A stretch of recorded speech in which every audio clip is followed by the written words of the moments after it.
દ્વારકાના તમામ બ્રાહ્મણોને દક્ષિણા પ્રાપ્ત થાય ઉગડી જ્ઞાતિ 505 સમસ્ત વાઘેર બિંદુ વાઘેર જ્ઞાતિ સમસ્તનું સ્વસ્તિ કલ્યાણ આયુ આરોગ્ય ઐશ્વર્ય સંપન્નતાની કામના પ્રભુ શ્રી દ્વારકાધીશ આપના ગામ હસ્તે મંગલ કાર્ય કરાવતા રહે મંગલમ ભગવાન વિષ્ણુ મંગલમ ગરુડધ્વજો મંગલમ પુંડરી बोल द्वारकाधीश भगवान की सीताराम नाम भगवान की महादेव शिव शंकर भगवान सभी भक्त शिरोमणि माननीय श्री विधायक जी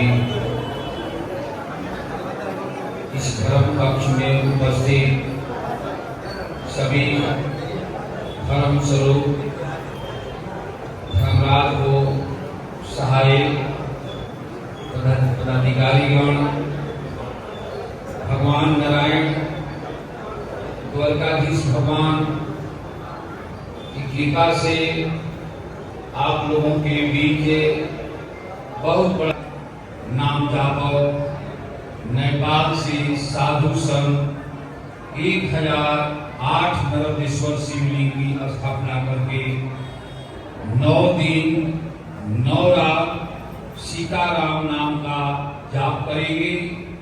24 घंटा ओम नमः शिवाय का जाप होगी और 1100 दंपति श्रीमद् भगवत महापुराण में जो 18,000 श्लोक है उस श्लोकों के द्वारा क्लीं कृष्णाय स्वाहा मंत्र लगा करके 18,000 बार 1100 दंपति भगवान के द्वारकाधीश के नाम पर स्वाहा करें, जिसमें हमारे देश के समस्त राज्यों से संत महंत धर्म पुरुष धर्मात्मा सब इस पावन भूमि हमारे धर्मराज जो द्वारकाधीश का जो विधायक भगवान के स्वरूप शिव के स्वरूप आप लोगों को समक्ष जो उपस्थित हैं, इन्हीं की अध्यक्षता में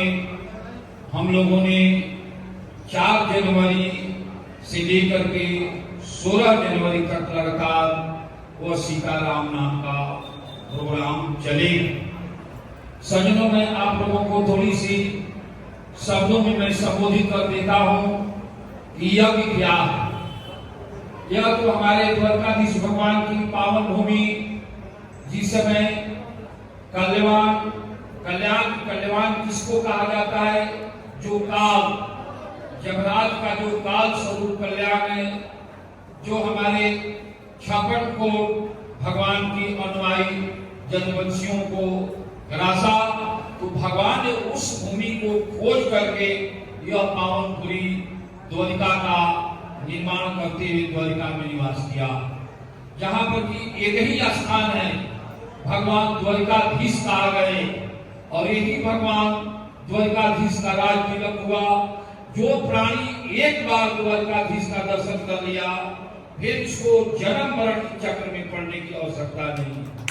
द्वारिका जले कहीं भी मरे, यह द्वारिका का महाभगवान साक्षात नारायण आकर के इस पावन भूमि पर अपने जन कल्याण के लिए, मानव कल्याण के लिए, प्राणी कल्याण के लिए आकर के भगवान ने ये पावन आदि गंगा गोमती के पावन तट, जहां चंद्रभागा का संगम था, आज इस कलयुग में मां गोमती और चंद्रभागा अलोप हो चुके हैं, फिर भी में उस पावन भूमि पर आने से वह आदि गंगा गोमती और चंद्रभागा का प्रणाम जी को मिलता है।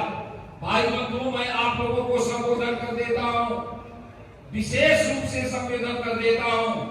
5 पांडवों में एक भाई नाम था धर्मराज, जिसके चलते दुर्योधन के 21 अक्षौहिणी सेना प्रभावित हुआ और धर्मराज के प्रभाव से विजय प्राप्त हुआ, वही आपके स्वरूप में आज यहाँ हमारे माननीय विधायक जी धर्मराज के रूप में बैठे हैं।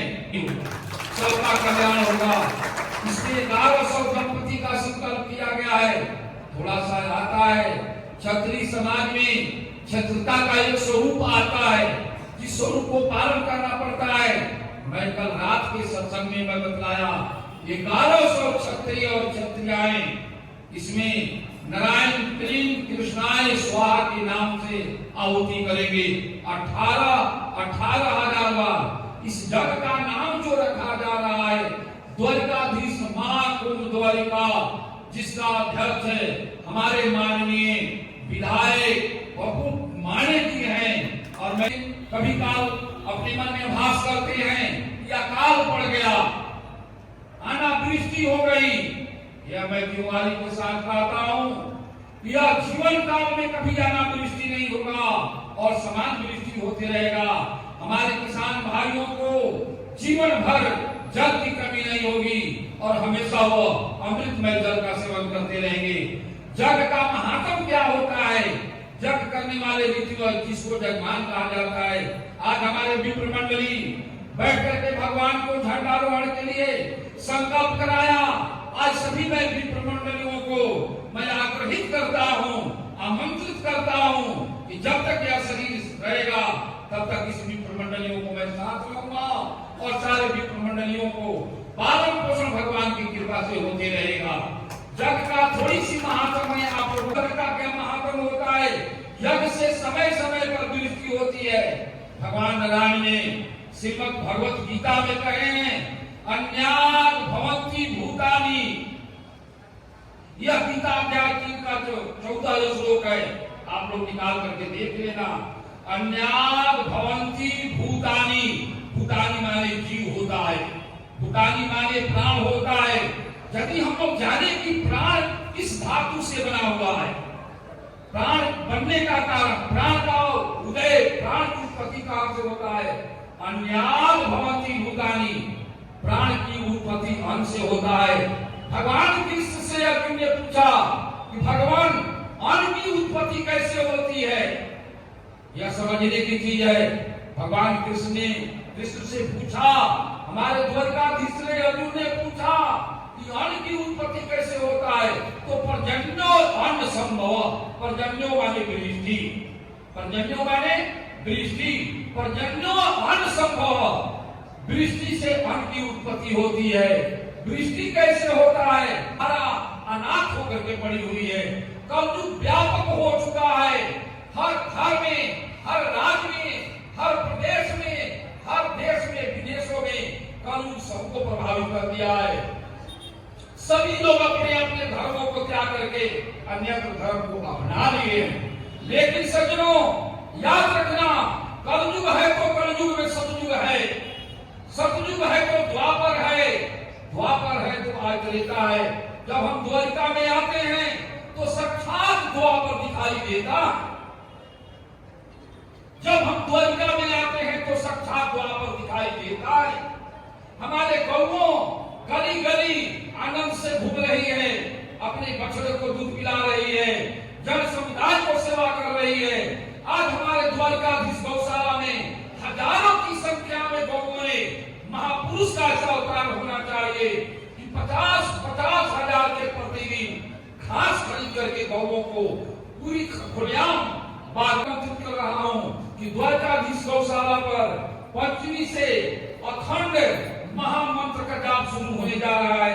आप लोग उस दिन उस अखंड भूमि पर, अखंड जाप पर, अखंड मंत्र पर उपस्थित होकर के प्रसाद भी कुछ ग्रहण कर लेंगे और उस दर्शन कर लेंगे।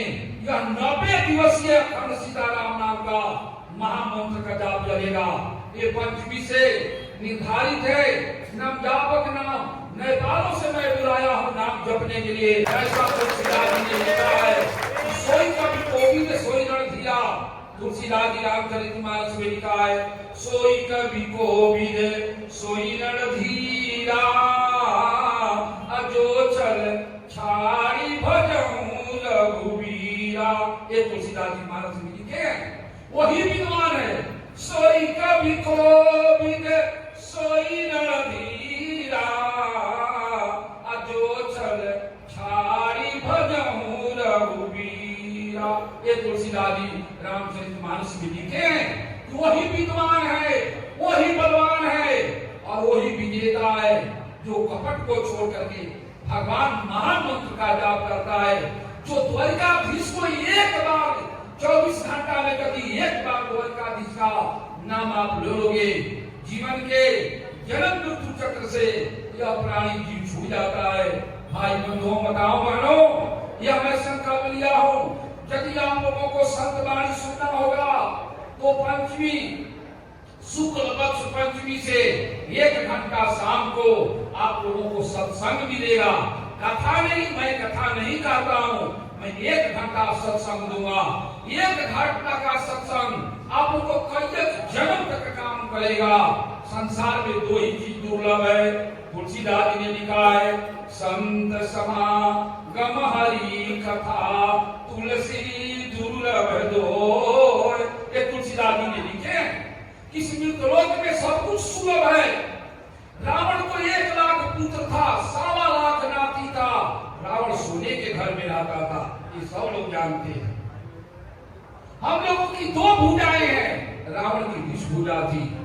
अब क्या सोचा जाए, लेकिन फिर भी में सत्संग के अभाव में रावण का सर्वस्व नाश हो गया। समझो, संत मिल गया, सारा जीवन का किरदार जीवन मिल गया। समझो, आप लोग को मैं सादर आमंत्रित करता हूं। तन मन धन के मतलब क्या होता है?